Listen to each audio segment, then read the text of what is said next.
Hello, hello. Alright, so going live to do my weekly horoscope and let you guys know what's going on in the cosmos and whatnot. This is my first time broadcasting on to YouTube, so try to bear with me, assuming I don't entirely destroy it. So, first things first, I hope everybody's having a decent morning. 'Tis Sunday after all. But I would like to just jump right in. And I'm going to jump in with today. Today's the 19th. 'Tis Sunday. Man, right now the moon is in Scorpio. So that means dig, dig, dig. And passion, passion, passion. Even jealousy and obsession. The craziest shit happens during this time when it comes to human behavior. Obsessive thoughts. Fucking erratic behavior. And it's normal, like, it's a total normal thing, but when the moon is in Scorpio, everything is kind of pushed to the max and then some. So it's just something to keep in mind. And then also for the people who are interested in lucid dreaming and things of that nature, it's a really good time for dream training. So, sorry, I'm so new to this dream lab. Every time I see something flicker, I'm like, oh God, what is that? And then, let's see. It's in the fourth quarter, so the fourth quarter of the moon, naturally, what it means is it's the ending of a cycle. So anything that you had started in the beginning of the lunar cycle, now is the time to finish it all up, because the full moon has come and gone, and now it's time to basically reap your harvest. And also plan. Hey champ, how you doing? Thanks for coming in here. It's a good time to start planning for the next lunar cycle. So, and then also for today, I saw a couple things that I thought were kind of interesting.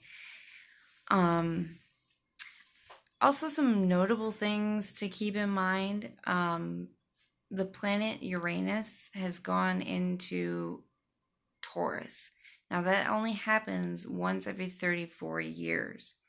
And the most recent time that's happened, at least within our lifetimes that we would remember, was 9/11.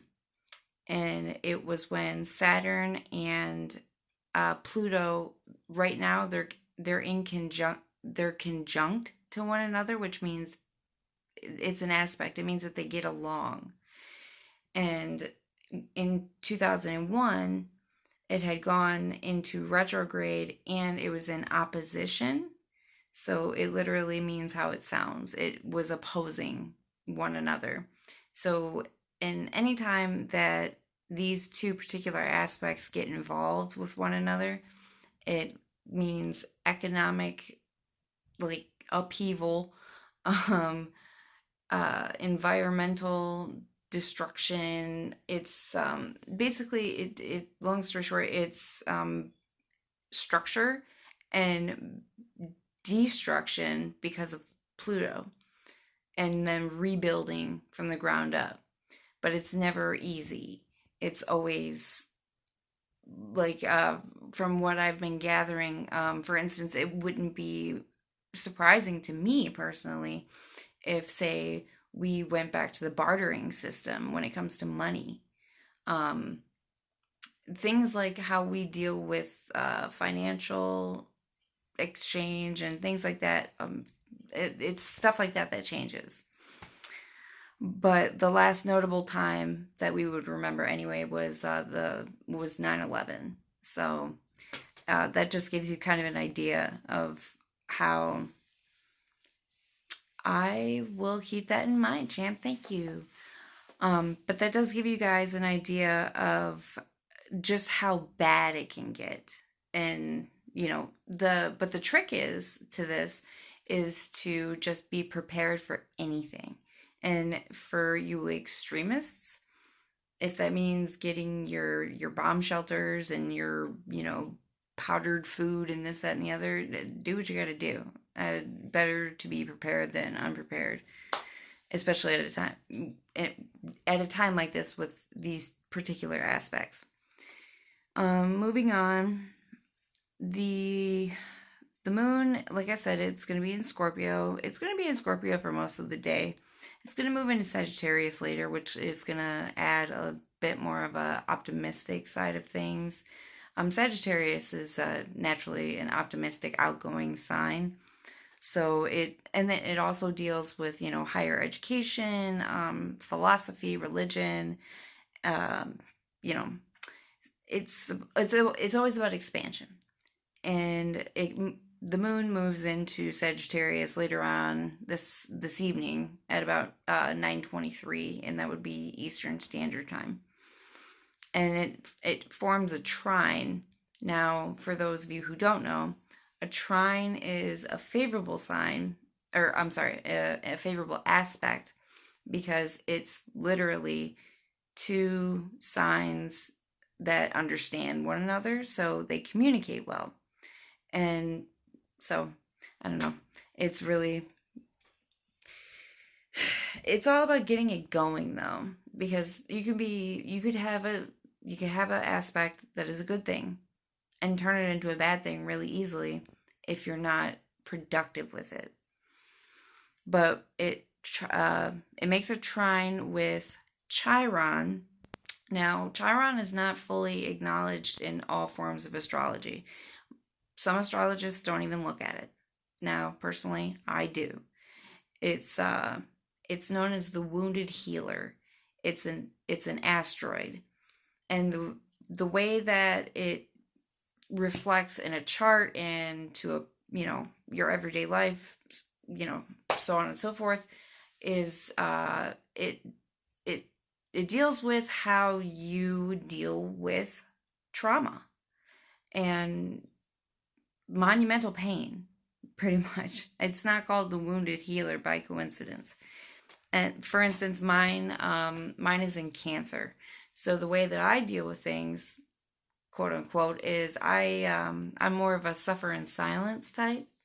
I don't like my stuff being broadcasted.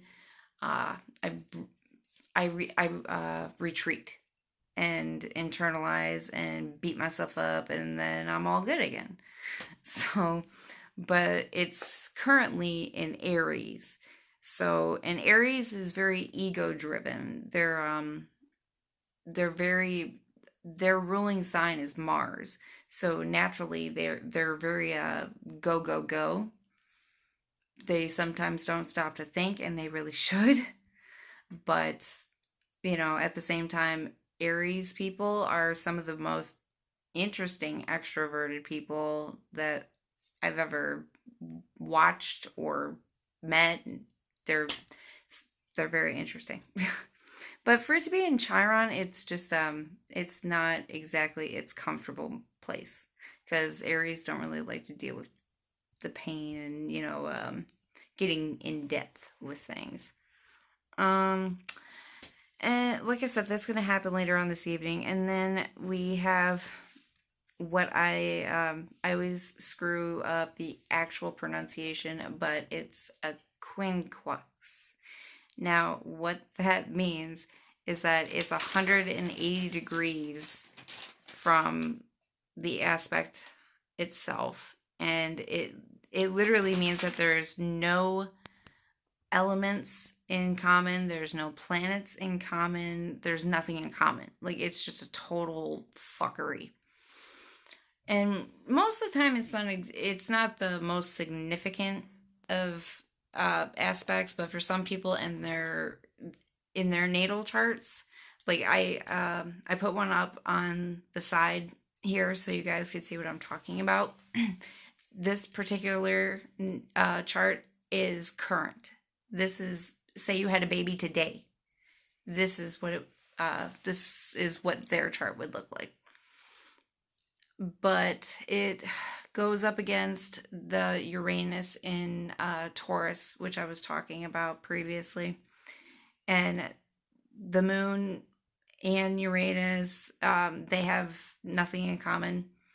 Sagittarius and Taurus are opposition to each other too, because Sagittarius is a fire sign for one.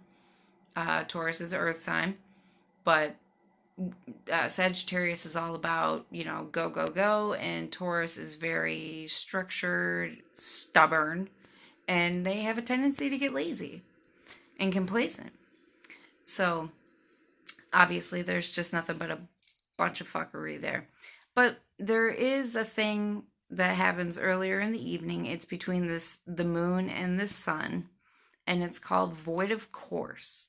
And what that means is, literally, to the bone, it means nothing will get done. So it's always a frustration period. You can bust your ass left and right, and yeah, obviously things are still going to get done, but do not be surprised about hiccups. Oh, I lost my keys, or I'm gonna be late, or just expect the unexpected and just roll with it. That you can't fight these kinds of things. Just kind of gotta let them happen, and it sucks, but you gotta do what you gotta do. So moving on, we are gonna go into tomorrow, the 20th, and I made a note there, but that's okay. So the 20th. I lied. I'm sorry. I'm backwards. I got myself all mixed up. Sorry, I'm a severe note taker, and it sometimes backfires on me. Oh, I found where I'm supposed to be. Okay. Alright, so tomorrow. I really hate how I have to hold this damn camera. I need to do something with it. Or sit. Or something. Anyway, moving on. So tomorrow, the sun is moving into Aquarius finally. For those who don't know, or perhaps didn't remember, at the end of 2019, we were overran with getting notifications on my phone. We were overran with Capricorn in everything. And it was actually so intense that it was called a stellium, I believe it is. And it's when 3 or more planets are in the same sign, which normally only happens like once every couple hundred years. It's pretty rare, actually. And the fact that it was in Capricorn, it actually made it even more transcendent. And of course, my phone is ringing. Sorry. But with all that going on, finally things are starting to move around. And the sun moving into Aquarius is, well, personally for me, I'm excited about it. Why? Because Aquarius is an air sign, and it's all cerebral. It's all about thinking and being rebellious and going against the grain and doing something original. And it's just, for me personally, it's a fun time because I relate with Aquarius very well. And my father's an Aquarius, my mother's an Aquarius. So I don't know, I guess it would make sense, huh? But that happens at 9:55 in the morning. And then the only other thing to really happen tomorrow is the moon being in Sagittarius, it squares up, and when the aspect of a square, for those of you that don't know, a square is literally what it sounds like. It's squaring up, and it's 90 degrees away from the aspect. It's just a cross. It's two signs, it's two elements, or it's two planets bitching at each other. Like, it's a constant annoyance. So you just kind of have to bear through it. But it's the moon in Sagittarius squared up with Neptune, the ruling planet of Pisces, which is also in the sign of Pisces right now. Now, a couple things to keep in mind about Neptune. Neptune is the planet of illusion. It's a planet of dreams. If you have Neptune heavy in your chart, it's almost a guarantee that you have, I don't want to say substance abuse issues, but you probably have overindulgence issues. And it's just because it's literally an escape from reality. That's what it pretty much all signals. Exactly, champ. It's like squaring up to fight, and it literally means that it's just opposed. It wants to fight with the other one. So now that is also going to be void of course. So those particular planets, the moon and Neptune being in those signs, it's just going to cause some friction in regards to how you feel emotionally, and then how you think in the sense of being creative. You might get a bit of writer's block or something, but it's very temporary. And then also tomorrow is Martin Luther King Day. I don't know if you guys knew that or not. But moving on to Tuesday, the 21st, the moon is going to be in the fourth quarter of Sagittarius. So like I said, the fourth quarter is like when you reap your harvest type deal. It's when you clean out everything that doesn't serve you anymore, and you get ready for the next lunar cycle. And it's in Capricorn, or I'm sorry, I lied. It's in Sagittarius.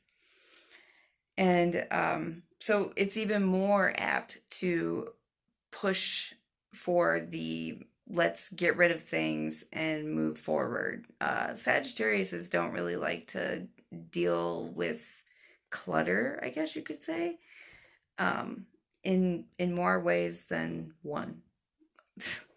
I know a lot of Sagittariuses, and they're very scattered individuals, but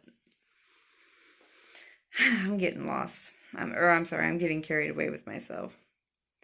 And then later on in the day, actually, Tuesday. Tuesday is actually a pretty bleak day. Not a whole lot's going on there.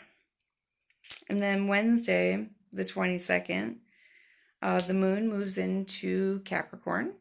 So when the moon is in Capricorn, we like to get things done. We like to work. And it's really just it's a very go-getter kind of planet. But if you're not careful, it will be complacent.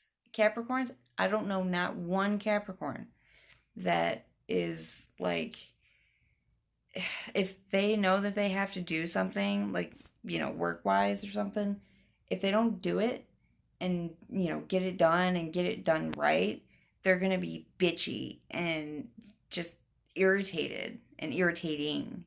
So, since it's a void of course thing at the moment, the void of course thing only lasts for about, maybe at the most it's 3 days, but it's typically about a day and a half, because these lunar cycles, the way that they move around is it's typically it's every 2 to 3.5 days per sign.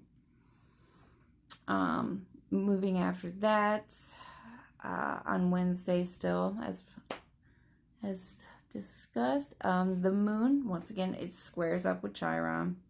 So, as I had already previously mentioned, got a little bit of an issue with the head and the heart and where it wants to run. And then we do have a favorable sign, the trine with Uranus in Taurus, and that happens at 5 in the morning.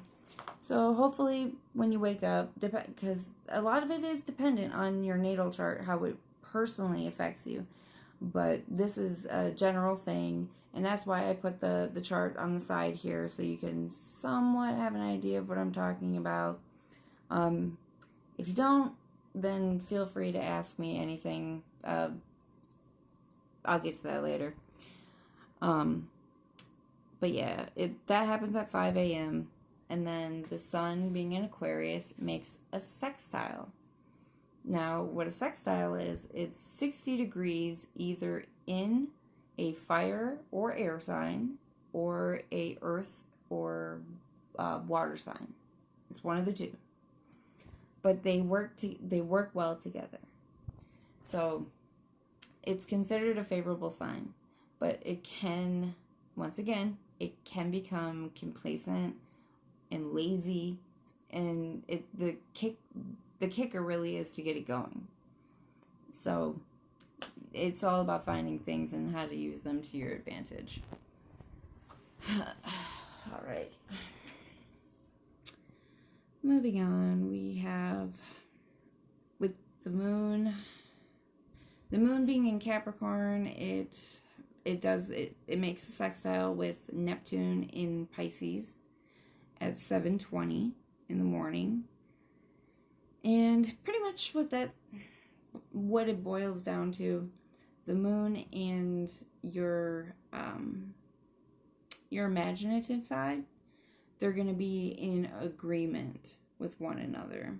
So, and with the moon being in Capricorn, it's kind of a good thing when it comes to getting the heart and the head moving at the same time. Now, Neptune being in Pisces, that could put a little bit of a freeze on things, because yes, it is in its home planet, but it's also too comfortable in its home planet. So, you just got to get the ball rolling. And then we got Venus, which recently moved into Pisces. Now, Venus is all about relationships, companionships, anything to do with pairing up. And it's in Pisces, which is a comfortable place for it to be. Venus's ruling sign, like the signs that it rules over, is actually Libra and Taurus. And those are two very love-based type signs. I don't want to go too far away from the point, but it's comfortable in Pisces. And it, like I said, it makes a sextile between that and Jupiter in Capricorn. Now, Jupiter is the planet of luck, expansion, higher learning. It's very much about growth. It's definitely the planet of abundance, and it's in the sign of Capricorn, which is kind of odd, like in the sense of Capricorn is all about structure and morals, and just what creates the foundation of everything. So, but since the moon and Neptune understand one another, that's where the sextile comes in. So pretty much what it breaks down to is your relationships. Like, I could see there being some lucky occurrences in the relationship aspect. And with Pisces being as compassionate as it is, and Capricorn being as actually very heartfelt as they are, it could mean for a pretty interesting evening, because it does happen at 9:45 at night. So, and then from there, we've got a conjunction Now, a conjunction is the nicest, simplest aspect that you can get. Why? Because it's literally like this. They're buddies. And it's between the moon and Saturn. They're both in Capricorn. So your emotions and your luck, like your side of luck and abundance and things like that, are in the same sign of Capricorn. So like I said, I wouldn't be surprised if Wednesday is kind of a lucky day almost. And then we've got the sun in Aquarius that squares up with Uranus in Taurus. And like I said, that's because there's two elements or two planets that are literally squaring up. They're fighting with one another. So your emotions and then your need to rebel and be, original and do shit on your own, be independent.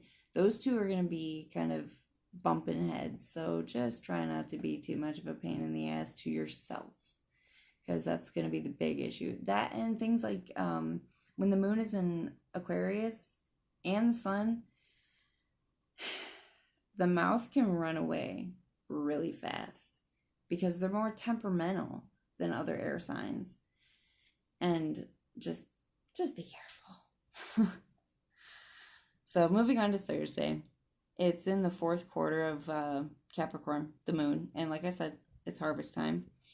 So what we got going on is the sun in Aquarius is squared up, like I said, with Uranus in Taurus, because that started from the previous night and it carried into the following day. And then we've got the moon in Capricorn sextiled with Neptune and Pisces once again, actually twice in 1 week. It's not completely uncommon, it's just more of an annoyance. And then we've got once again Venus in Pisces with I didn't even think about this earlier when I was writing this down, that there is quite the repeat. I find these kinds of things weird. I don't want to say weird, but they're oddly coincidental, because normally planets don't just chill and hang out in certain spots for too long. I find that kind of interesting. But yeah, I would expect Wednesday and Thursday to be pretty interesting, and probably on the lucky side of things. And then, let's see, flipping over to Friday. What does the weekend have in store?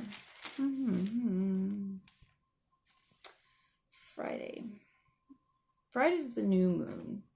And the new moon is going to be 4 degrees and 22 minutes into... Oh, sorry, something popped up. It's going to be 4 degrees and 22 minutes into Aquarius. So the sun and the moon are going to be in Aquarius, which is actually nice. Because, like I said, Aquarius is very innovative. They're very original. They are also rebellious, but they march to the beat of their own drum. So with all this Aquarian, in the air and all this energy, it's very cerebral. And then, not to mention, I know for a fact that Mercury moved into Aquarius, or it's about to. Oh, I'm sorry, it moves in there on Saturday. But when, you got the sun, the moon, and Mercury, which is the planet of thought, you got all this going on in Aquarius. So it's just like, hey, what's up? It's very innovative. So don't be surprised if for some odd to God reason. Oh, and also be I want to say be prepared for being in, say, your regular group of friends, and then all of a sudden some weird ass kind of conversation comes up. It's just, totally balls to the wall, fucking bizarre. because Aquarius are not shy to the strange and unusual. I mean, they're one of the first people to start talking to you about like aliens and, just like I said, off the wall shit. So, yeah, I don't know. If you get yourself in some odd conversations next weekend, don't be surprised. Take it in stride. You might learn something interesting. But on Friday, the 24th, we've got the moon sextiled with Chiron. Like I said, that wounded healer asteroid in Aries at 12:38 in the afternoon. So your emotions, and then like how you, like I said, how you deal with pain, how you deal with major traumas, things like that. These two are actually going to be kind of simpatico with one another. So heaven forbid there's like something negative going on, emotion wise, and it's just something you haven't really dealt with.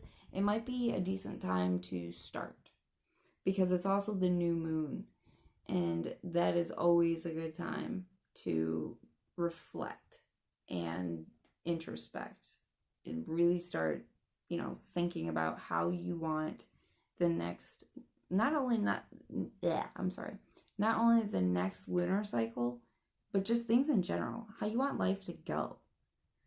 This is really the time to do it. And in such a innovative time, or innovative sign, I should say, and free thinking and just different. It's very symbolic also to how January started and how it's going to continue, actually. And actually the whole tone of 2020. I mean, I'm going to do many more videos along the line, but just know this year is all about transformation and recreation, and you are going to be a whole different fucking you probably by the end of the year. And in my case, that isn't necessarily a bad thing. I'm kind of curious. Then we got the moon in Aquarius squared up once again, like I mentioned, with Uranus in Taurus. Now, that's primarily 2020. Yeah, it better be not just only your year, but fucking it's gonna be everybody's year in one way or another. This year is gonna rock everybody's shit, and it's not even funny. I mean, I've been reading about it all over the place, and even in places that aren't, astrologically, dominated or whatever. Just about like in the news and things like that, because it keeps getting brought up about this particular aspect that I was talking about, the conjunction, the one that only happens every 34 years, and that's I know. How can you forget? And that's it's because of 9/11. So, and then, the election is this year, and a lot of people are concerned about that. They're concerned that it's just, again, I'll do a different video on that one, because that is actually a whole topic within itself. But don't be surprised if you feel a little bit of friction on that particular Friday, and that's because Aries, I'm sorry, I keep fucking saying that. Aquariuses, they don't like to necessarily sit still for too long, especially if things aren't going well for them, I guess, in certain aspects of their lives. They get really agitated, like they have to. Champ is a Virgo, by the way. They get very fidgety. That's the word I'm looking for. And I can actually relate with this really well, because when I'm feeling not quite right, I'm the first person to fucking be an idiot and self-sabotage myself, and it just sucks. So this particular aspect is pretty much it's a forewarning of that kind of behavior. So just mind your P's and Q's. And then later on in the afternoon, the moon is conjunct with the sun. Now that, like I said, that's always a good thing, because the sun is all about like who you, I guess. Well, I try not to be. The sun is how you really shine, I guess you could say. Like, I'm a Gemini, but I'm a Gemini Taurus cusp. But typically people will see me as like the social butterfly and this, that, and the other. And now Aquarius is also an air sign like Gemini. So think of the same thing. Think of somebody who is chatty, a thinker. They're just, but we're all kind of fucking out there. Geminis, Aquariuses, and Libras, we're the air signs. And we are some interesting cats, I'll tell you that. But with the sun and the moon being happy with one another, your emotion, like your head and your heart, are in line with one another. There's no conflict there, and that is a relief within itself, if you ask me. So, and then going into Saturday, which is the Lunar New Year, so Chinese astrology, it's moving into the year of the rat. And I'm gonna go, all right, dude, thanks for being here, and hope you have a good one. I'll catch you later. Yeah, on Saturday the 25th it's the Lunar New Year, and it's the year of the rat. Now, I know that sounds a little funky, like, ew, I mean, that was the first thing I thought. But I actually found a funny story it's a little bit of mythology behind it. Rumor has it that the Jade Emperor or whatever was saying that, okay, well, the way that we're going to determine the lunar calendar is whomever gets to my party first will be the first in the chart, like in the wheel. So the rat, I guess, got on the back of Ox and caught a ride. And then when they got to this party or whatever, Rat jumped off of Ox's back and jumped in front of him and crossed the line. So that's how Rat became first in their astrological wheel. Rumor has it.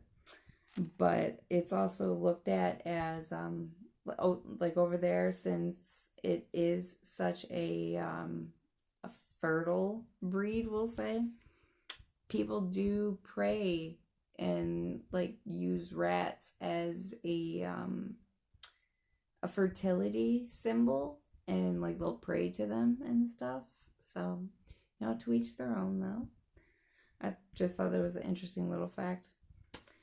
But also on that day, it'll be the first quarter of Aquarius. Now, the first quarter is always about, like, you were supposed to reflect in the fourth quarter, so the first quarter is all about do. Go and make the shit happen. And it being in Aquarius, it shouldn't be a problem. And then also with Mars moved into Sagittarius. Now, Mars is the planet of action, desire, even jealousy and things like that. When you think of like war or protection, that's a Mars-based thing. And it's in a fire sign, which it's comfortable in, but in Sagittarius. So Mercury and Mars are in agreement with, okay, I'm cerebral and thinking, and you're off expanding and doing what you do. And so they're getting along. And then the moon, I'm itching my wrist.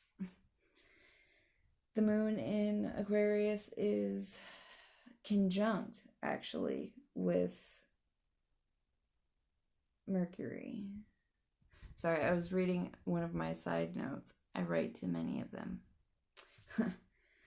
It's conjunct, which means it's in total agreement, 100%, with each other. Because the moon in Aquarius, the moon and Mercury are both in Aquarius. So, but it's void of course. Now, as I mentioned, with void of course, it literally means nothing is going to get done. So don't be frustrated when XYZ doesn't work out and, just plans fall through and shit. It's kind of meant to happen. And it's going to stay void, of course, actually, I believe, until, I want to say it's the following Wednesday. So you might have some hiccups here and there with, just having concise thoughts. It might be a little jumbled in there. And then moving on, we got the moon moves into Pisces at 6:44 in the afternoon. Now, the moon in Pisces is always kind of nice because it's a very compassionate sign. It's romantic. It's it's a very loving sign. The downside to it is that Pisces can be very manipulative. They can be very dark and shifty. But everybody can, but typically with water signs, they're the ones that you kind of got to look out for the most, and that would be your Cancers, your Scorpios, and your Pisces. They put on a really good show here. Just a little tip for your back pocket. Not talking shit on anybody, by the way. Just saying. Let's see.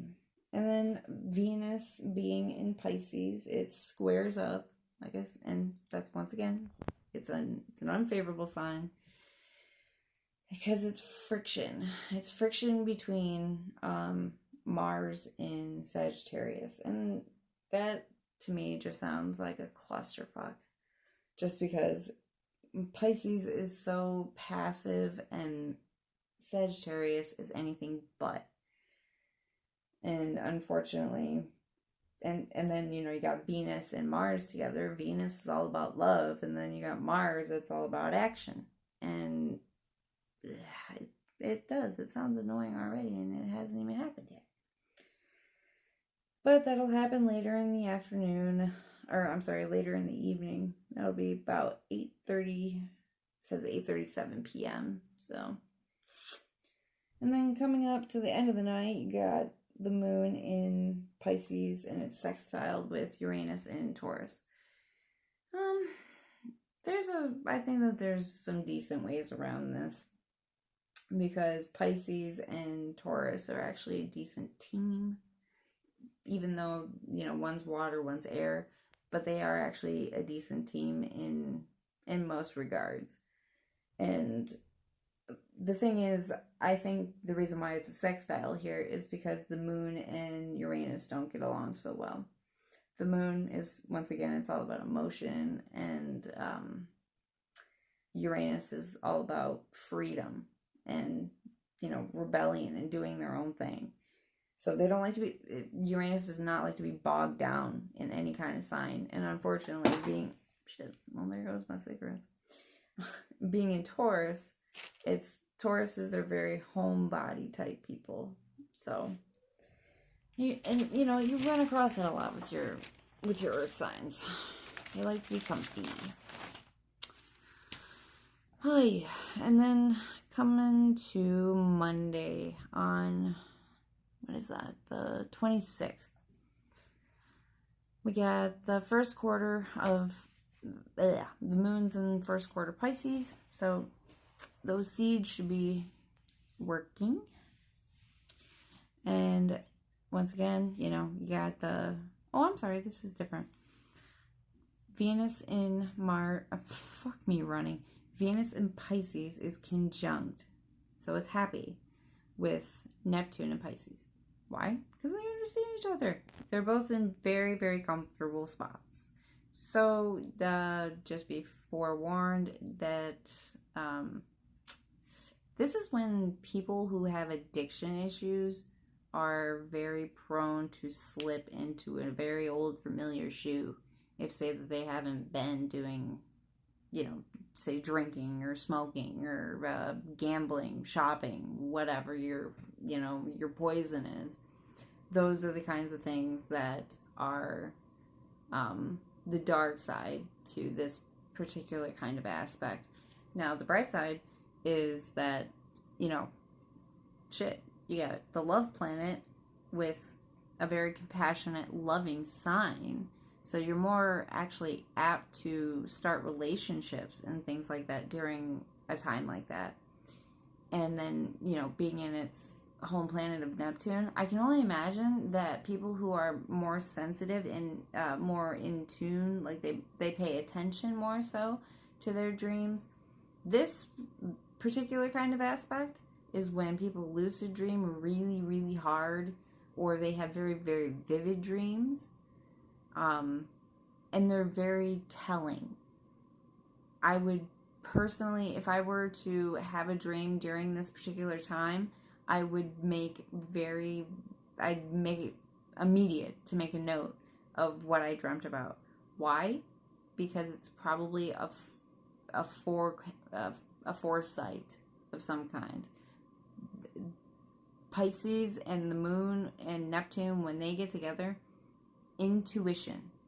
That is all that I can stress, is that your intuitive side of you, whether you pay attention to it or not, it's gonna grab your attention.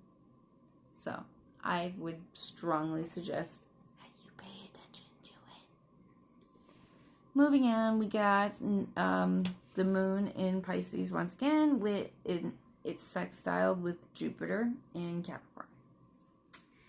Now, I'm not gonna, dive too hard into that because it was already previously discussed, but once again, you actually, come to think of it, with the previous aspect and the moon and whatnot, it might be a lucky in love kind of evening.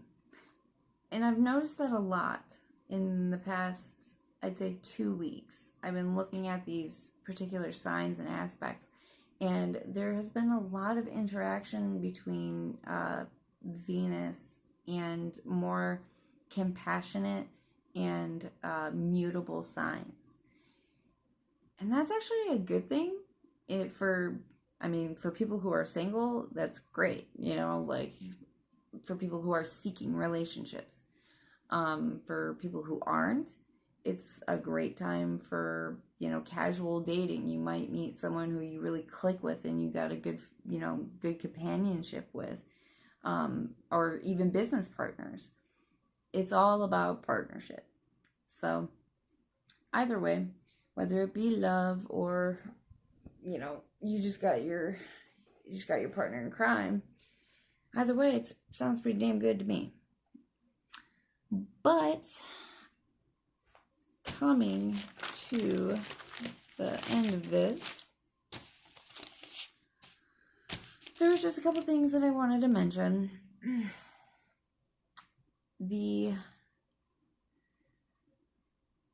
I'm sorry. I write too many damn notes for myself. Excuse me. Venus being in Pisces, it's going to be there from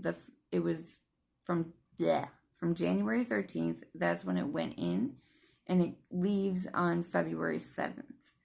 And things are more in depth. It's exalted. And what that means is that the planets and the signs, they work well and bring out the best in each other, the best in, the best qualities of one another. Like I said, love, passion, watching for your dreams, but watching them come to reality, which is even more important in my opinion. Thank you. And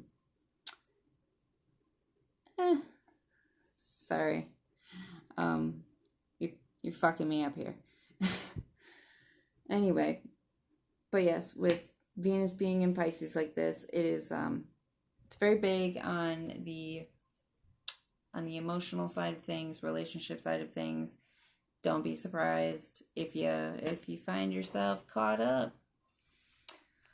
And then it does move into Aries on the 7th of February, and it stays there until March 4th. And it's going to go from lovey-dovey to impulsive and passionate and just extroverted and bold. It can be a pain in the ass. That sweet lovey-dovey relationship that you may have gotten into, you might quickly get the fuck out of too. You never really know.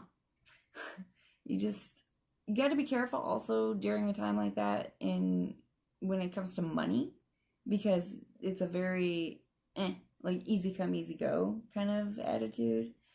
So just you got to be careful of these whimsical type things. And when signs go into fire signs like this, that's normally when it happens, especially when it's in a planet like Jupiter. Oh, fuck me. Venus. I'm sorry. I'm getting all caught up because I'm still looking at this damn graph to the side of me. Next. And then something I wanted to mention was that I didn't put up a chart. I have just the graph here, but there's something called a Lilith in a chart, and what that means is it literally means the dark side of that person. And as of right now, in general, like where it is in the sky, it's in Pisces. So remember earlier how I was talking about manipulative, I hate to say it because I have really good Pisces friends, but at the same time, I have seen some really shady shit happen and it's always two people that are close to them, like the people that would never see it coming. And I guess that's like the most insidious and sinister part of it all. So hence the dark side. But I looked it up one time a couple years ago because my friend decided, a Pisces actually, decided to name her daughter Lilith. And I didn't know what the word meant. And if you look it up, it literally translates back to Jewish mythology to this like terrible woman. But I don't remember fully the specifics on that one. All I know is that it is the dark side. Back to what I'm reading. So, there was a few things that I wanted to mention about just the day in general. I did a tarot reading this morning. And it was just about the day in particular. And it came out the King of Cups. Now, I'm also using a brand new deck that I used to have about 13, it was probably about 13 years ago now. But this deck has been so helpful to me now, more so as an adult. I can't even fully express, But, so what the King of Cups means, and it was right side up, so that's always a positive thing. When it's upside down, that normally kind of sucks.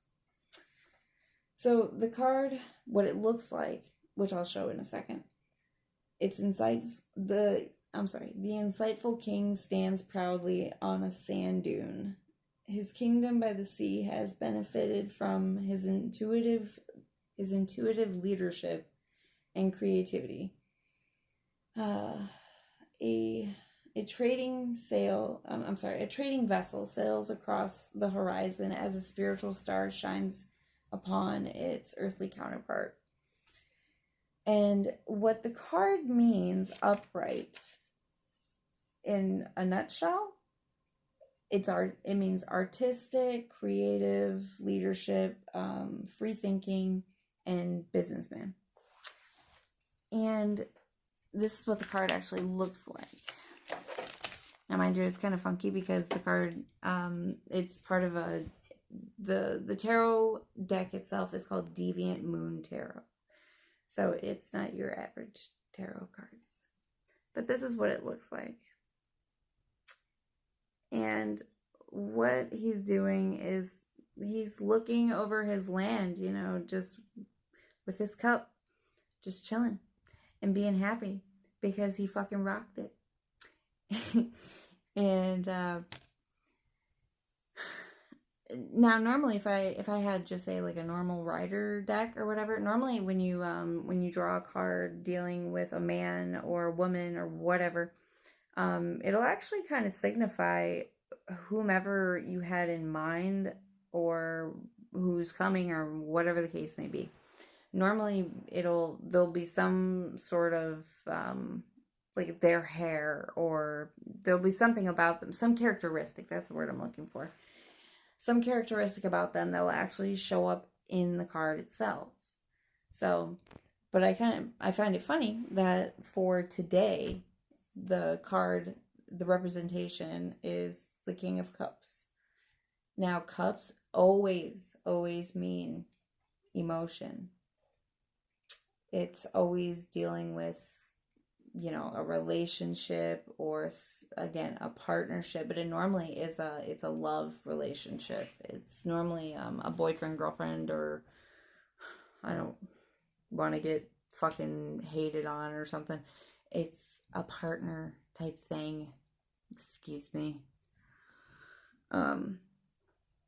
Either way, it's just denoting that it's a good time for, you know, business related, but love related at the same time.